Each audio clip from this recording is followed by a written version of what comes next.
Tadi Ibu dengar dari beberapa teman kalau tadi Mas Hafiz itu terlambat masuk kelas Umi. Apakah ada masalah? Mungkin ada yang bisa Bunda Hala bantu. Di sini Mas Hafiz bisa cerita. Sebenarnya saya tidak ada masalah sama teman maupun ustazahnya, Bu, tapi kenapa? Tapi saya merasa bosan, Bu. Namun ini Mas Hafiz tahu nggak kalau perilakunya Mas Hafiz yang terlambat masuk kelas Umi itu tidak tepat? Iya, Bu, saya tahu. Tahu ya? Tahu. Nah, kita di sini saya tidak akan mempanis Mas Hafiz atau apapun, tidak. Cuma kita di sini mencari penyelesaian yang bersama-sama. Tadi Mas Hafiz kan mengatakan kalau Mas Hafiz merasa bosan nih.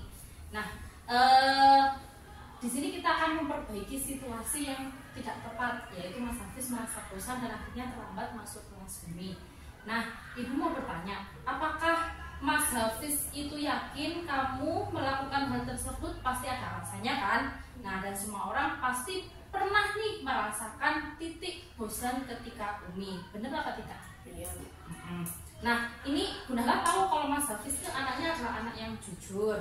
Tapi Mas Hafiz harus tahu bahwa kalau Mas Hafiz melakukan kesalahan berarti harus memperbaikinya. Nah, sekarang kita membicarakan masalah keyakinan kelas di Umi dan di sekolah kita nih, terutama tentang perilaku Mas Hafiz yang terlambat masuk kelas Umi.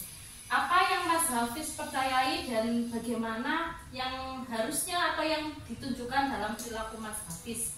Kita harus berkomitmen masuk kelas Umi, tidak terlambat, menghargai orang lain seperti ustazah dan teman-teman. Nice, benar itu Mas Hafiz. Nah, berarti Mas Hafiz ini sudah ingat dan yakin dengan keyakinan kelas dan sekolah kita. Nah, selanjutnya kita kembali ke masalah Mas Hafiz yang terlambat Umi. Menurut Mas Hafiz, perilaku Mas Hafiz itu sudah menunjukkan komitmen dan menghargai ustadz-ustadzanya apa belum? Belum.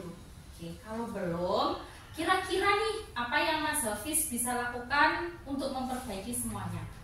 Saya akan meminta maaf kepada ustazah dan teman-teman saya dan tidak akan mengulangi perbuatan saya lagi.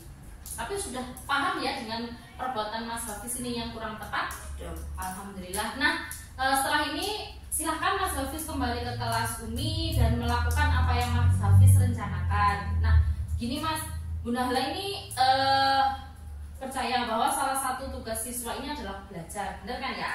Meskipun terlihatnya berat, contohnya belajar Umi, pasti nantinya akan bermanfaat untuk kehidupan Mas Hafiz kelak, seperti itu. Bisa dipahami Mas Hafiz? Bisa.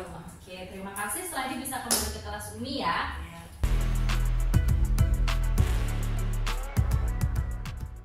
Merasa bosan, Bu.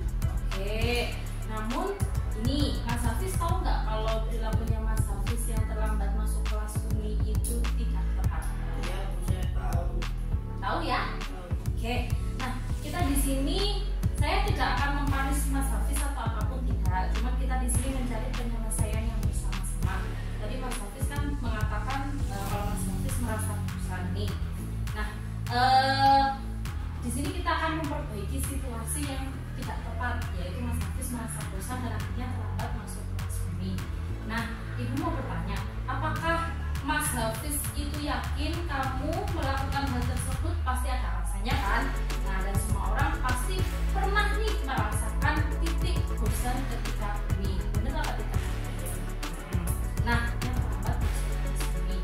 Nah, Ibu mau bertanya, apakah Mas Hafiz itu yakin kamu melakukan hal tersebut? Pasti ada alasannya kan? Nah, dan semua orang pasti pernah nih merasakan titik bosan ketika Umi. Benar apa tidak? Nah, kesalahan berarti harus memperbaikinya. Nah, sekarang kita membicarakan masalah keyakinan kelas di Umi dan di sekolah kita nih, terutama tentang perilaku Mas Hafiz yang terlambat masuk kelas Umi. Apa yang Mas Hafiz percayai dan bagaimana yang harusnya atau yang ditunjukkan dalam perilaku Mas Hafiz? Kita harus berkomitmen masuk kelas Umi, tidak terlambat, menghargai orang lain seperti ustazah dan teman-teman. Nice, benar itu Mas Hafiz. Nah, berarti Mas Hafiz ini sudah ingat dan yakin dengan keyakinan kelas dan sekolah kita. Nah, selanjutnya kita kembali ke masalah Mas Hafiz yang terlambat ini. Menurut Mas Hafiz, Hafiz itu sudah menunjukkan komitmen dan